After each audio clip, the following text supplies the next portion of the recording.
What's up guys, Matt here with Maple City Firearms. Today we're going to be talking about one of my favorite guns of all time, and that is going to be the Smith & Wesson M&P Shield. This is one of my favorite guns. Yeah, sure, let's go with it. I am alive and well and feeling kind of stupid. There it is guys, Smith & Wesson M&P Shield. Let's get into it. This is not the EZ, this is not the 2.0, this is not the Plus. I'll talk a little bit about all that in just a minute. This is just the standard old school Shield, okay? What sucks, what's awesome? Let's get into it. Not a review, guys, just me talking, all right? If you want to review, other dudes do reviews. There's 10 billion reviews on this gun, okay? Why would you even want to watch a review on this gun right now? It's obsolete. They make newer models of this that fix pretty much every problem I'm going to give you about this gun. But that is an important point to take away from this gun. Smith & Wesson has done a great job of innovation over the years, and we'll talk more about that in a minute. They have horrible names for their guns, but we'll get to it. So this is it, right guys? This is the Shield. This wasn't like one of the first ones. The first ones they had that little nubby safety. I have one of those lying around here somewhere. I've got a few Shields. But I don't like those. I like the non-safety versions because this is my safety. But in all seriousness, I fell in love with these guns because they were compact, they were made in America, they were reliable as hell, and they were so inexpensive compared to a lot of their counterparts. Now, they've gone up in price, but we'll talk about that in a minute as well. Ultimately, the thinness of this gun was the big selling point for from a concealability standpoint. A lot of people make a big deal about shorter barrels. Shorter barrels really just make the gun harder to shoot, for me at least, okay? Because you're gonna get a little bit more muzzle flip. I don't see the really short barrels as a huge advantage. It actually is just a disadvantage to reliability and, again, controllability of the actual gun. But people think that the guns, when they've got big barrels and small frames, that they just kind of look funny. Nevertheless, I think this is a great option for concealed carry for either deep concealment, somebody who's a little bit smaller, or somebody who wears tight clothing, someone who needs a really lightweight gun. Another thing that goes into having a lightweight gun, of course, is going to be magazine count, okay? So, or round count. So these magazines are only going to take 7 or 8 rounds. So the flush fitting ones are going to take 7. This is an extended one. This is going to take 8. And it'll usually come with both of them. Unfortunately, the 8-round ones come with these stupid sleeves, but nevertheless, it does give you a little more purchase space on that gun, especially if you have like a larger hands. I have medium-sized hands for guys, so I have no problem getting a good purchase on this gun, getting my pinky on there, but larger hands might have an issue. Reliability. There's a bit of a caveat to that. I did say they're really reliable, and they are after like the first 2-3 magazines. Usually it takes about 20-25 rounds through these guns before they start working right. I do not know why, but I've probably seen 20 to 30 of these guns take their first shots because, again, I sold a lot of these in my shop back in the day. And in addition to that, I would teach a lot of those students. They'd get like a freak CCW class if they bought a gun or whatever. And so then they'd come to the class, they never even shot it. So I got to see them shoot their first rounds.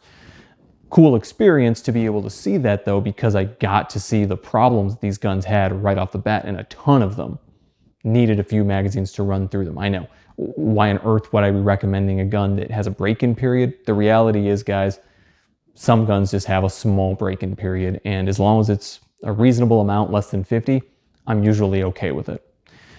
With that said, other issues I have with this gun are going to be the texturing and the trigger. The texturing was just basically non-existent. It was the case for a lot of guns, especially around the time they started making these. Companies weren't really thinking about stippling. That's why the whole stippling aftermarket, customization thing became a big deal, because there were so many companies, Glock included, they were making these guns that were just smooth as baby's bottoms. And they were just losing grip with them. A lot of the big instructors at the time were coming out, Chris Costa and Travis Haley and their videos and everything coming out saying, oh, you want a gun that has texture on it, so if there's blood or sweat or whatever, you're not going to lose the gun. I think a lot of that's overplayed, but nevertheless, people were customizing their guns because customizing your guns is cool, right? I had this one stippled by Brazen Firearms. They're a company here in Ohio. Check them out. So a lot of people were stippling their guns. Manufacturers started to figure it out, and they started going ahead and adding texturing to their guns. Glock was one of the first big ones that I ever saw do it with their Gen 4 Glock. They started texturing those. That was decent texturing, but it wore off pretty quick. And then the Smith & Wesson M&P 2.0, M2.0 models, they came with excellent texturing. I love this stuff. But anyway, so that's a problem I had with the original Shield. Triggers, all the original M&Ps, I think had kind of garbage triggers. I didn't think they were that bad at the time, but now that you pick up an M2.0, again, a huge improvement. So good on Smith & Wesson in fixing almost all the major problems that their old guns had, while still keeping them the same form factor and for the most part, and durability. So yeah, price did go up though, of course. Anyway, back to this old school one. A big issue that some people had was actually the slide.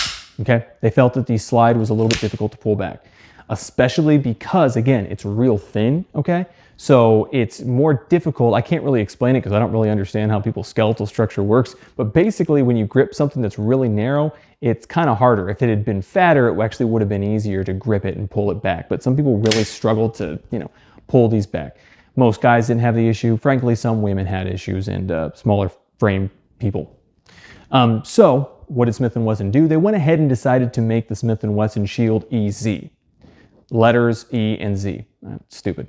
But the idea was it's easy to pull back the slide. Yeah, that's great, except it's not easy to shoot. A lot of people are having issues in my classes. They're having issues with that grip safety back there. They're just, unless you have a perfect grip and you really grip onto it, they're having issues where it's not disengaging the safety, and so they're not able to shoot the gun. To me, that's a no-go, okay? Because even if I can, while I'm there teaching them, I can get them to shoot it properly and consistently. The problem is that in a life-threatening scenario, they might not have the perfect grip, and they might not be able to actually get behind that gun just right so that they can disengage that safety. And that's no good. They need to be able to fight for their life with some, maybe with one hand even, and someone trying to pull the gun away from them. So that's a no-go for me. I think Smith & Wesson needs to fix that. I think the EZ is, if you have it and you're shooting it well, good for you. Maybe do some training and make sure that you can do that consistently even under stress. But if you're looking for a gun, I'd recommend staying away from the EZ until they fix those issues. With that said, the Smith & Wesson M&P 2.0 Shield Plus is a big bonus, all right? So basically what they did there was they kept the exact same gun, exact same footprint, except that the grip is just a little bit wider and they get a few more rounds out of it. Able to use the same holsters in my experience, okay? The holsters that I've taken and put them in, I don't have a Plus, but I have used them before. I bring the Shield holsters and it worked in all of them that I had with me that day. Okay, I think I had an NSR Tactical, a G-Code, and something else. That's just my experience, all right? You might have different experience. So with that said, that's one I'd recommend going out and getting if you're gonna buy one today. But if you find one of these used for real cheap, and you could probably find one of these used for $200 or maybe even less, I wouldn't hesitate to get it. Again, you might not like the trigger all that much. The texturing leaves something to be desired, but it's a reliable gun.